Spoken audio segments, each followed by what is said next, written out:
What is a QL problem? This question comes up all the time. If you have nagging lower back pain, have tried a million things, aren't sure what to do about it, and you haven't addressed or heard about the QL or the quadratus lumborum yet, this video might save you a ton of pain and problems. So I'm gonna go through three things: what QL pain feels like, what causes it, and then most importantly, what can you actually do about it. So if it feels like something you feel and is caused by something that you've done, I would really encourage you to watch the whole thing, see what you can do about it, because it might save you tons of visits to PTs and chiropractors and a ton of pain like it did for me. And this is based on my probably 8 years now of experience and research with the problem. I lived with this for 4 years and I've been helping people get out of it for another 4. And why should you listen to me? I have probably talked to 50 to 75 physical therapists, massage therapists, and chiropractors about this now. Full transparency, we mostly talk about collaboration for promoting this or massage tool for fixing this problem, QL Claw. But this always comes up. We talk about the school of thought, and I've spent a lot of time on this problem. But comments if you think I missed something. This is a collaboration. All right, number one, what it feels like. Well, generally this feels like numb, nagging, kind of phantom, achy lower back pain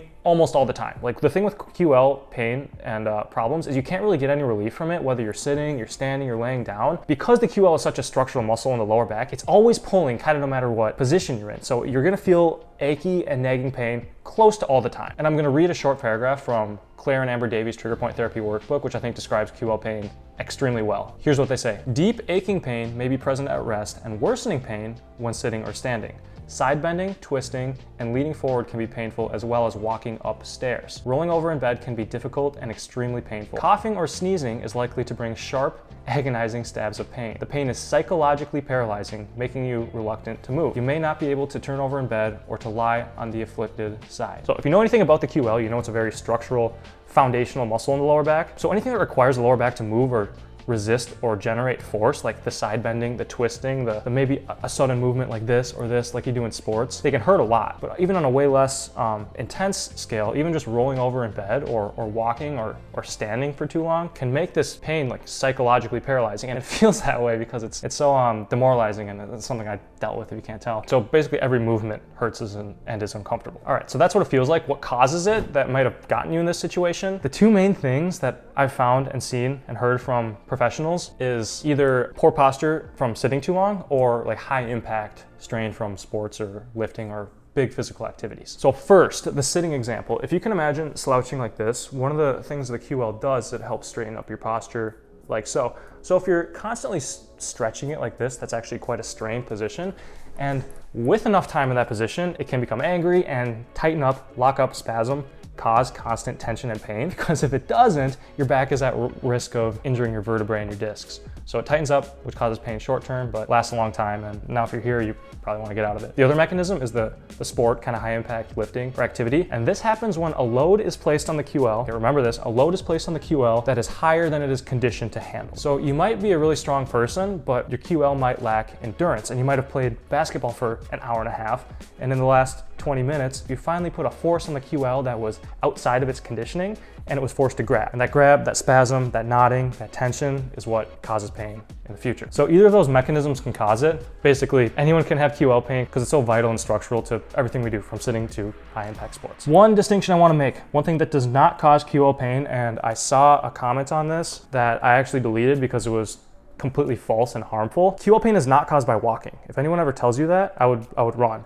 Walking is one of the best things you can do for the lower back, and is so light and so actually good for the QL. If someone ever tells you to stop walking because of your lower back pain, like, that's one of the biggest mistakes you can make. Never stop walking. Walking is one of the easiest things, and it's great for your QLs and other muscles that contribute to lower back pain. All right, finally, what to do about this problem. So if you read the Trigger Point Therapy texts of Amber and Claire Davies or Travell and Simons, which are where I get most of my academic research from on this subject, they're gonna tell you to release it with trigger points, so massage, myofascial release, trigger point therapy. That's the start to this. I actually built a tool for this called the QL Claw.